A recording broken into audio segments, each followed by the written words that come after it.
is BBC Tees, and our After Two guest today is a businessman, although not from Teesside. Certainly has made his mark on Teesside and probably left a bit of his heart there. He's based out in Dubai. His name is Richard Upshall, and he's been in the news quite a lot recently. We're going to get his story on the show and why Teesside is such a big part of him and his business interests around the world. I spoke to him via Skype from Dubai. After quite an eventful New Year.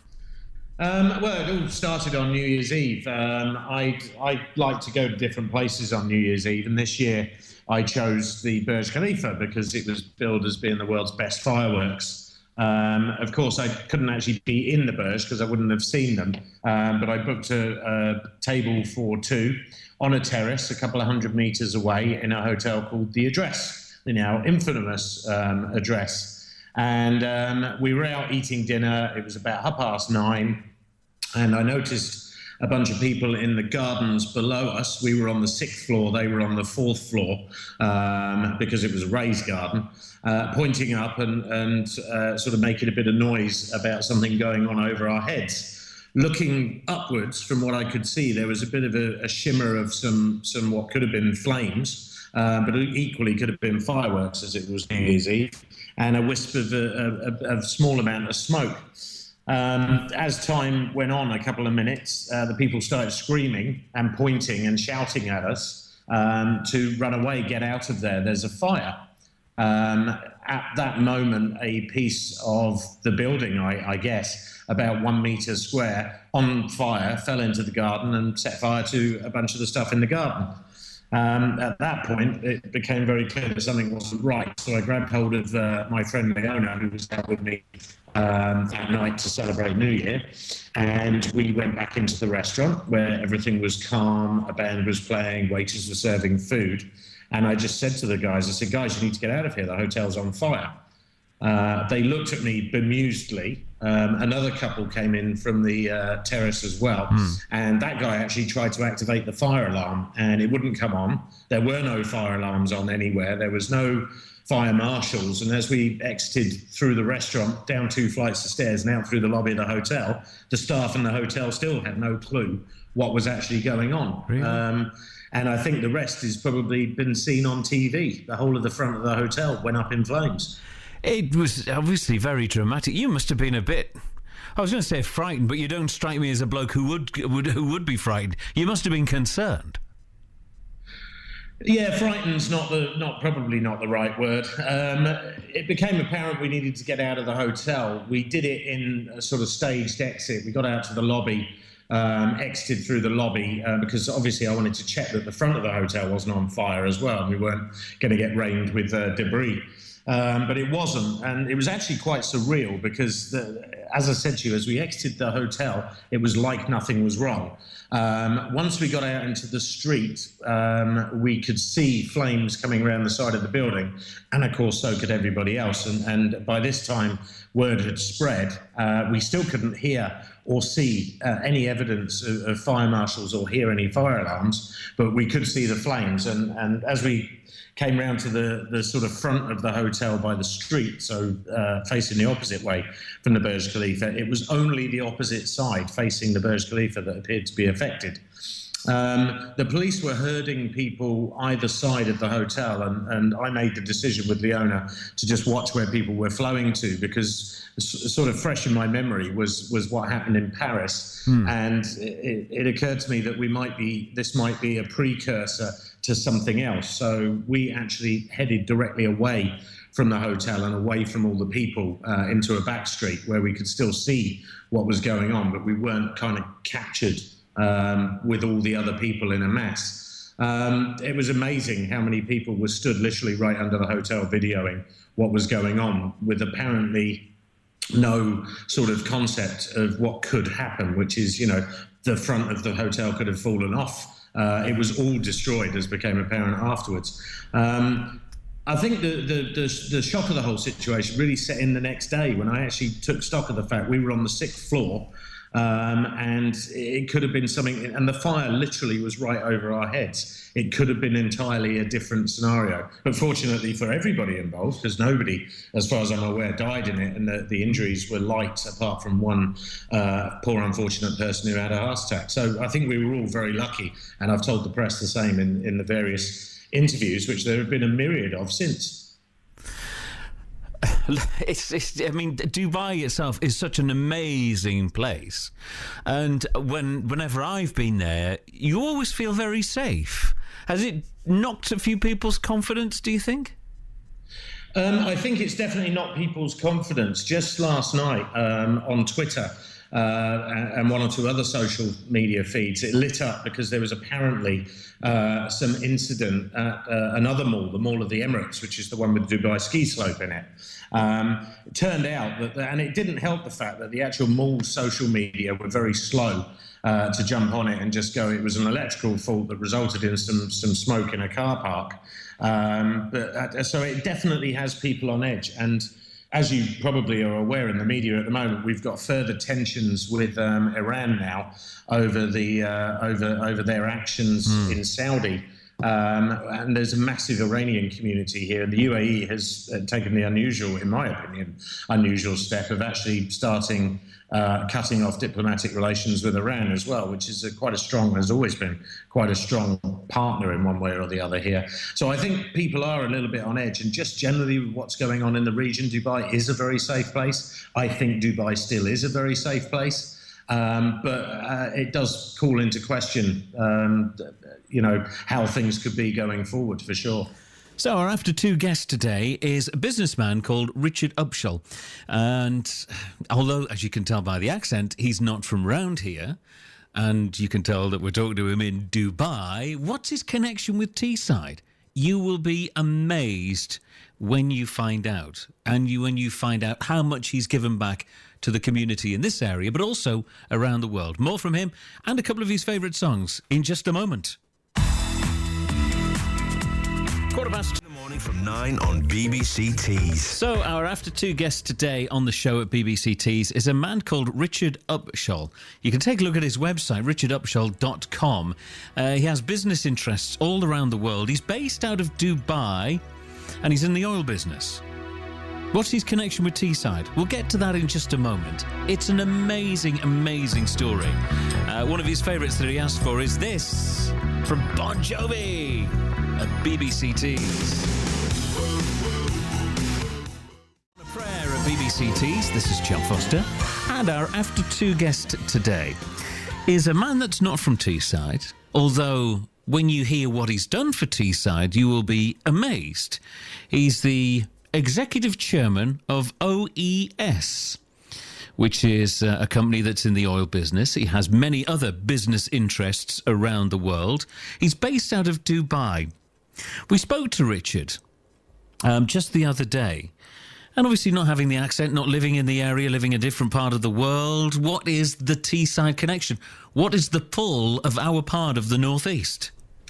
I was born in Basingstoke, which is down in Hampshire. Yeah. And moved to Dubai in 1991, just after the first Gulf War. I was hoping to go somewhere like Kuwait, but unfortunately Saddam Hussein got there before me. So I took Dubai, ironically, looking back now, as a second option. Because a lot of people had come here from Kuwait when that invasion and the things that were going on there were going on. I've had a good life here and was fortunate enough to get the opportunity to start OES in, I think it was 1996. About 10 years ago, it became apparent as we were expanding that a large percentage of the inspectors that we recruit and train were coming from the northeast, very specifically Teesside. Teesside was probably the biggest complement of inspectors, rapidly followed by the Northwest, Fleetwood and Blackpool in particular. Right.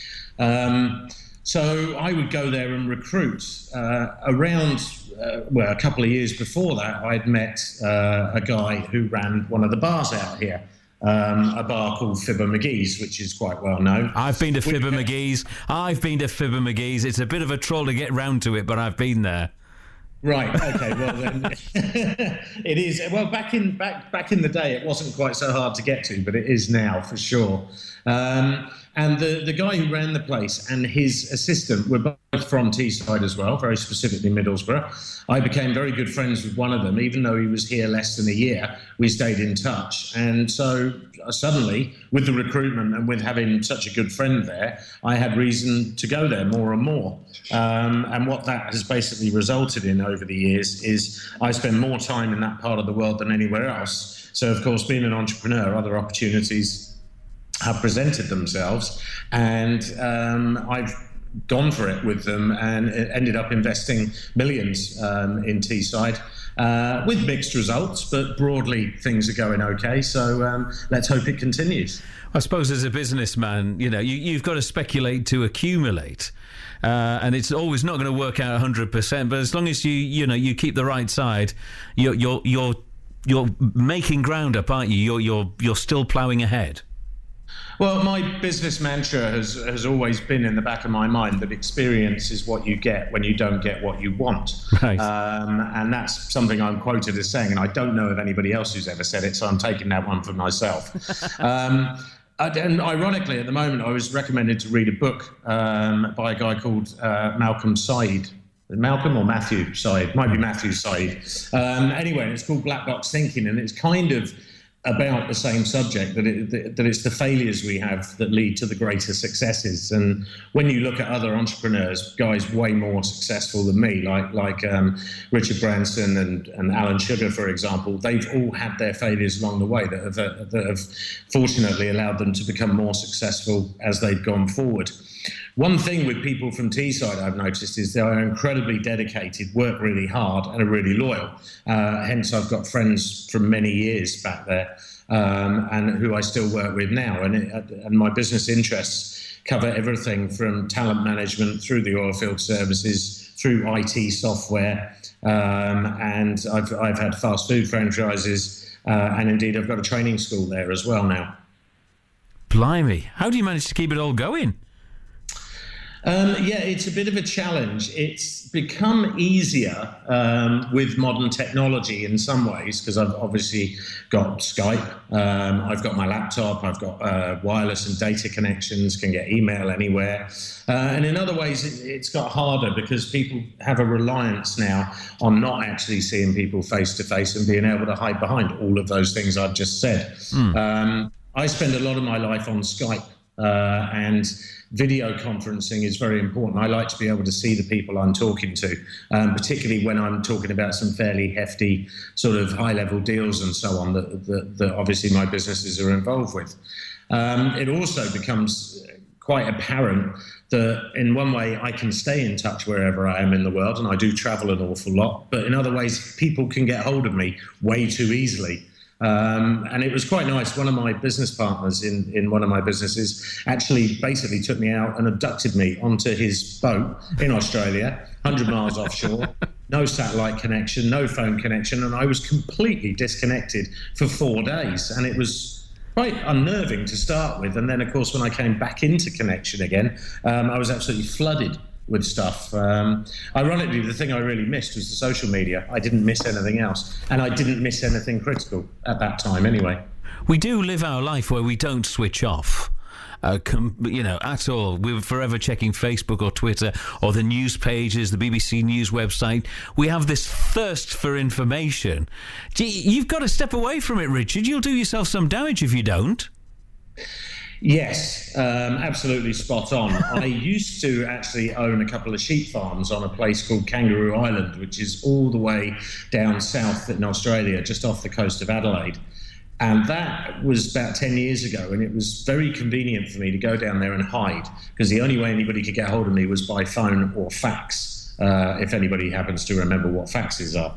And it is very important to switch off, and nobody... It's not just me, but it's all the people that work with me and for me that also don't have that opportunity to switch off. And one of the things I've been experimenting a bit with my businesses is giving people that flexibility to go, you're working all the time, I get that. So why don't you just work when you need to work and not work when you don't need to work?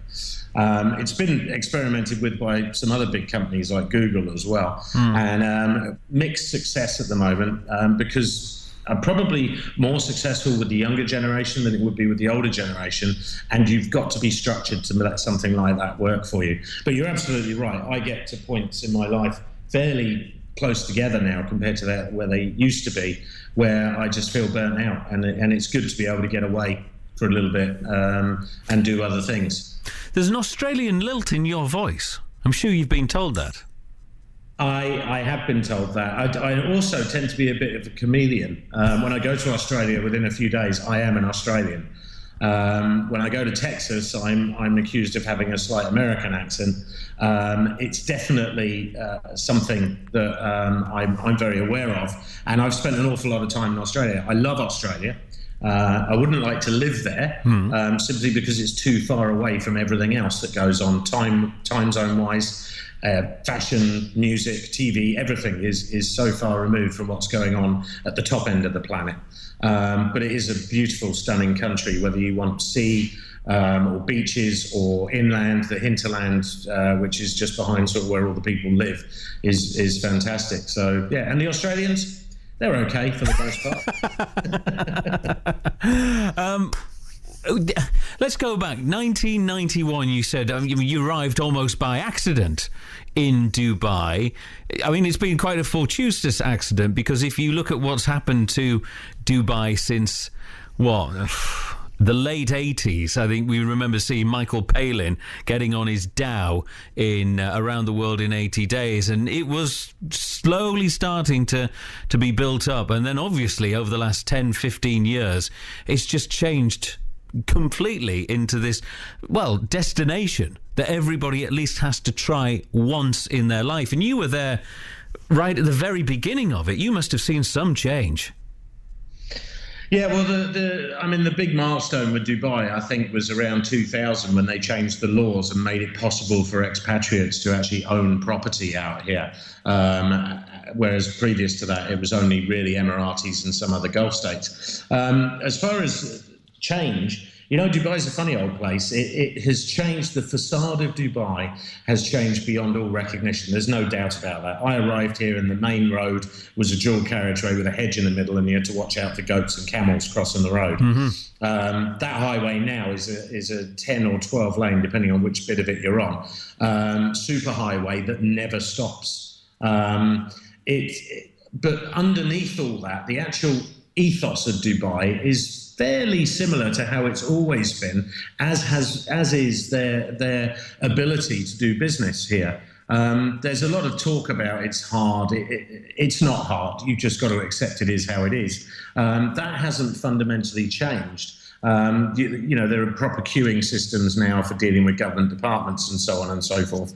And again, a lot of people moan about that, but you don't have to deal with call centres here. You can turn up and deal with your issues, whatever they may be, face to face with people. It can be frustrating, but if you're polite and well-mannered and ask nicely, you can get most things done eventually. It just takes a bit of time.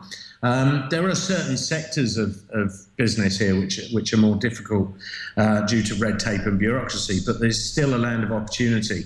You just need more startup capital, and that's probably the biggest mistake people make with small businesses over here. They come in here very undercapitalized and don't realize just how long it takes to get things moving, all the bureaucracy around it. Well, the Emiratis, are, to me, are a very warm, friendly, happy, easygoing people. But they have their culture and they're quite set in their ways and their expectations. If you use foul language in their presence, it is assumed that you are using it towards them. And this is things that particularly people from the UK don't quite understand.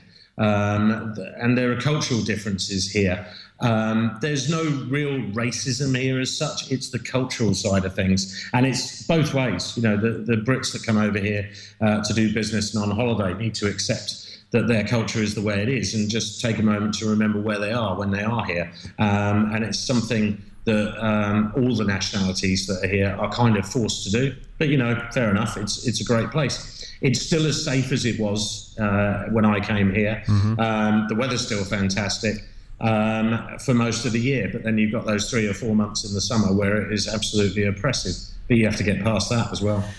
Let's talk some more to our After Two guest today, entrepreneur, businessman, Richard Upshall. We'll find out more about the work he's done on Teesside in just a moment. Here's another Justin Bieber at BBC Tees. This is John Foster, choice of our After Two guest today, who is entrepreneur, businessman, charity ambassador, all-round good guy, I suppose you could say, Richard Upshall. Although based in Dubai and originally from the south of England, he met a lot of people from Teesside, and it sort of like got under his skin a little bit. When you find out how much money Richard has invested in this area, both in terms of business and also in charity, it will knock you sideways. We spoke to him while he was in Dubai, and I suppose, to have a number of businesses, you've got to have that entrepreneurial spirit at quite an early age, because his first business, was an interesting one. Well, and here's the irony. That gardening business, I took contracts from people with big gardens, and I think they used to pay me around £5 an hour back in the early 80s. And I hired kids who I went to school with at £2.50 an hour. And that business model is essentially what is the OES business model today. I take contracts from oil companies and drilling companies for anything from a day rate to an annual contract worth millions, and I hire people to do it. And the trick is to make enough money on the margin of what you pay the people compared to what you're earning, plus, of course, your costs. I've always wanted also to be in the music business as well. I used to rent nightclubs and venues in the UK and pay a lump sum to rent the venue for the night and then fill it with people, which obviously pay per ticket, and try and make some money doing that. I've always been interested in software and the internet, so the first opportunity I got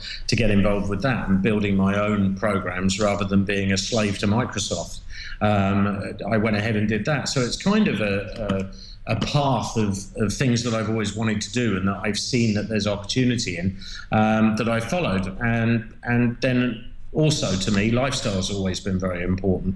So it's good to be able to be involved in businesses that I actually have a personal interest in, rather than the grind of just trying to make money all the time. Is that the thing that, because looking at it, because you've got so many different businesses, a lot of people may turn around and say, well, you're only interested in making money, and the more money you make, the more you want to make. But looking at your biography and reading up about you, as you've just said there, you invest so much more back into various communities around the world, in Houston, in Texas, here in the Northeast, on Teesside as well. I think you get just as much pleasure giving money away, if you want to call it like that, than you do in actually making it. Yeah, I actually had a conversation with my father, who still lives in Basingstoke to this day, and he said, you've never said you're particularly religious, and yet I see you do all this stuff and talk about spiritualism and all the rest of it. Now, before we all get out our joss sticks and start chanting, I'm a believer in karma, and karma's all about paying it forward. And that's kind of what this is all about for me. I do very much enjoy giving. Of course, I have to have something to be able to give. So the driving force is people have asked me, whatever drove you to want to be successful? And I said, it's very simple. I don't want to fly an economy. And that's kind of the metaphor for everything that I do. I want to eat in nice restaurants. I want to fly in first class, or better still, in a private jet. And I want to be sat on a big yacht. So there are those things, but I'm very clear on the fact there's a lot of stuff going on in the world that I can help with. And I also galvanise people who I have business relationships with to give back as well. And you've talked about Teesside.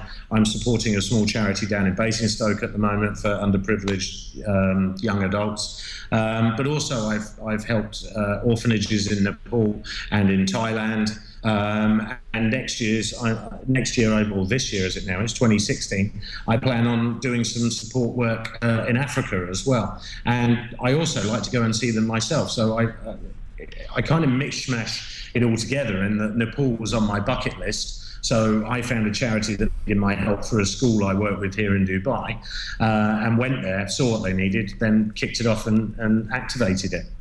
It's the same with the orphanage in Phuket.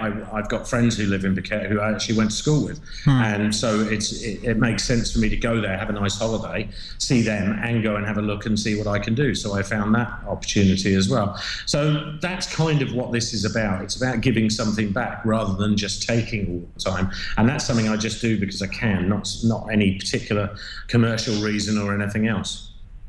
A lot of people might look at your wealth and your success, and you know what it's like in this country. As soon as somebody does something that's okay, makes a bit of money, makes a few bob, we're right there to knock them down again. I mean, have you come across that, or are people genuinely and generally, oh, well done, Richard, that's brilliant, well done. Yeah, you go and have your big yacht holidays and things like that. They don't resent you for it. I'm sure that, I do refer to my ever-expanding fan club. I've got a business, OES alone, last year employed nearly 400 people, and it has a fairly high turnover of staff as well, just due to it being in the oil business, and that's kind of how the oil business is. I believe that my grandfather said to me when I was about 15 years old, if I can count my true friends on one hand, then I'm successful as a person. I can do it on both hands and then need another hand at least. Therefore, I think I've done okay to be true to the person I am. I'm not the most popular person. I'm quite well renowned at being outspoken, but of course that is part of what makes me what I am as well. I don't think everybody at every level can fully appreciate what I do as an employer, when the oil business at the moment is absolutely on its knees. The oil price is less than a third of what it peaked at a couple of years ago. I don't just have to make decisions that affect me. I have to make decisions that affect 300 families directly, plus all the collateral that is attached to those people as well. So that's what I go to bed with each night. So I really don't care what people think of me one way or the other. As long as I know I'm doing the best I can do with the best interests of the people who need me to have their best interests at heart, then I'm good with it. And that's what you say is quite right, and it's broadly one of my frustrations with the difference between dealing with the Americas, which I do a lot, and dealing with Brits, is that the Americans embrace success and wish you all the best, and for the most part mean it. The Brits maybe not quite so, and also love to jump on the opportunity to bring you down if there's a hiccup for some reason or something goes not quite to plan. And it's the tabloid press, of course, in particular, are always good at that, complete with the Dubai bashing that goes on quite regularly, which people ask me about, and I shrug my shoulders and go, I choose to live there. I generate an awful lot of revenue for all of the countries I live and work in. I do live in Dubai. I am a tax exile, so to speak, from the UK, but there are 200 plus people in OES who are based in the UK or rotate in and out of the UK who do pay taxes and do contribute massively to the economy. And that's directly due to me, so I've got no problem with that. But the pressure, I mean, you said about, the best interests of all of the people who work for you and, the clients and stuff like that, and you wrestle with that and go to bed with it on a night. That must be enormous. How do you ever live to cope with that sort of pressure, knowing that 300 families are reliant on the next decision you make? Yeah, I think it's one of those things. You've either got it or you haven't. And I've worked with people who I've said to them, how come you've never started your own business? And it's that particular element that seems to put more people off than absolutely anything else. I've got businesses on 5 continents, and they vary massively in what they do. And ultimately, the big decisions do all come back to me. And in order to be able to get on with your life, I have to have the ability to compartmentalize. And it's something that I am particularly good at. Far too good for some of my close friends who also work with me at times.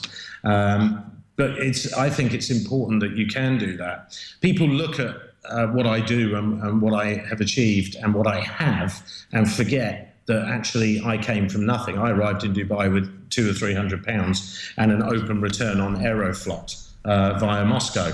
That's where I came from. So everything I have, I've earned myself, made myself, and I've had a lot of help along the way, but I've had no problem with sharing what I've made where it's been possible. Let's catch up some more with our After Two guest, businessman, entrepreneur, and somebody who's given a heck of a lot back. We'll find out just how much in a minute. BBC Tees, Richard Upshall. This is BBC Tees. There's One Direction, the story of my life. John Foster here, and our After Two guest is entrepreneur based in Dubai. His name is Richard Upshall, born in the south of England, moves out to Dubai in the early 90s with literally a couple of £100 to his name, and that was it. Builds a business empire in the oil business, has now branched out into other businesses as well. And a lot of people that he first employed and came into contact with were based on Teesside. To this end, he's got a Stockton office of his business, OES, and he's sort of like fallen in love with this area. He's a self-made man, as you've heard. And when we talk about him making money and getting pleasure, giving it back and helping people, he has no problem with that. How much has he helped this area in terms, not only in time, but in terms of financially? How much? From an economic standpoint, well, I mean, I've just recently had a management buyout of one of my businesses there, and that was over £1 million that I'd invested in a business that was going bust, which was in the fast food industry, and not only bought it out of administration, saved 100 jobs, and also created 20 or 30 new ones by expanding that business and rolling in other struggling businesses with it. With the training school and the people that obviously I have employed there, my investment in software development and so on, you wouldn't be far short of £3, £4, £5 million probably. I've never actually sat there and added it up. But it's a fairly decent amount of money, and I'm happy with the return I've had from it as well. That's the other thing. I quip to people that I've probably lost more money than most of the people I know will ever make. And you know what? It comes back to that old saying I was talking about earlier: experience is what you get when you don't get what you want. And unfortunately, sometimes that means you just got to shrug your shoulders and go, oh, well, let's try something different. There's a big shoulders to shrug if you're losing a lot of money. I'm wincing just thinking about it. I mean, you mentioned the oil business. I mean, that's the primary business. That's the thing that got you started. That's the thing that you're possibly best known for. I mean, we think of Dallas. We think of J.R. Ewing, rightly or wrongly, Bobby Ewing, Cliff Barnes and all of that sort of stuff. It's a cutthroat world, isn't it? It is, and unfortunately, my company is a service company. So what you're talking about there is the oil companies. Now, the oil companies have made an immensely massive amount of money of late, which is why I don't feel a lot of pity for them at the moment. They've got to take the bad times with the good as well. The next sort of level down for me, I'm in what's called the upstream sector, which is the drilling side of things. So actually finding and getting access to the oil and gas. Mm-hmm. And the drilling industry has done very well in the last few years as well, and is now going to have a couple of years of real solid downturn. We're the next sort of tier down from that in the service company arena. And for us, we make good money, but nothing like the billions and billions that the oil companies and the top level service companies have made. It is a good lifestyle. Guys who work away, they get paid more than people who go home every night, and that's their trade-off, because they don't go home every night. Generally, the guys who work for me do around 6 weeks at a time away from home and then get 3 weeks back there. And that's pretty hard when you think, particularly if you've got young kids. Yeah. The payback, of course, for them is that 3 weeks is 3 weeks off. If they're married, though, with a family, it's quite likely they'll be doing DIY solidly for 3 weeks as well. So I guess that's another trade-off. And talent management. I mean, Josh Daniel, you're looking after him, and this is something quite recently you've moved into. Yes, well, I'll tell you how it came about that I started Are You Listening? And it was, I met a young lady called Samantha Dernan about 18 months ago. Yeah, we've had Samantha on the show. We've had her on the show. Right, she's fairly well known in the area. And she's a real talent. Really, really talented young lady. Wrote her own music, which I listened to. and did a cover version for me of a One Direction song for a show I was doing, and I wanted it a country style version, and I officially licensed it as well from the owners of the copyright of the original score. And one thing led to another. We got talking, and I thought it would be fun to see if she was interested to start a record label. We started the record label. We released a couple of tracks. We didn't do particularly well.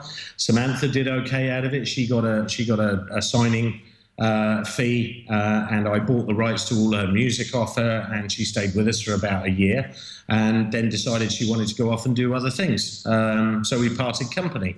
The learnings for both of us from that, well, she learned what she wanted to do, and I learned that I didn't want to be a record label because it was way too hard. But what I did enjoy was the talent management side of things. So I've got a team. We've got, I think, 13 on our roster who are sort of TV and movie type people, and then we've got about half a dozen or so artists. 3 or 4 of them have been on the X Factor, and a couple of them are sort of new discoveries. One young man, he reminds me a lot of Ed Sheeran and could be the next one. And then, of course, there's Josh, who I think very much could be the England's answer to somebody like Chris Brown, which has its obviously ups and downs. But he's a really, really nice young man, as well as being an exceptional talent. He writes his own stuff. He knows how to get things done. His voice is, in the words of Simon Cowell, a recording voice. It's quite distinctive. And he's fun to work with. So I've enjoyed bringing him this far on his journey, and he's coming to the point now where we're getting ready to put some original music out for him as well. So it's going to be an interesting next 2 or 3 months, I think, for that part of the business.